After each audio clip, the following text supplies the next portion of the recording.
தைப்பூசத்தில் எந்த உறவினரிடமிருந்து எந்த ரூபாய் வாங்க வேண்டும் தெரியுமா?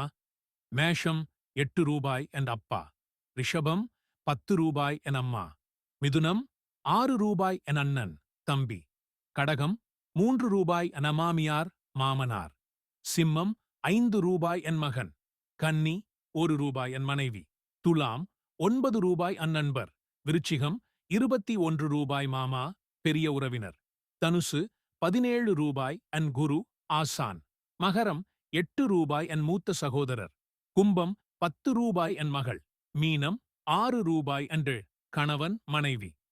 ரகசிய வழிமுறை: தை பூச நாளில் மேலே கூறிய உறவினரிடம் இருந்து குறிப்பிட்ட ரூபாய் தொகையை பெற்று அதை முருகன் கோயிலில் காணிக்கையாக செலுத்துங்கள் அல்லது பணப்பையில் 41 நாட்கள் வைத்துக் கொள்ளுங்கள்.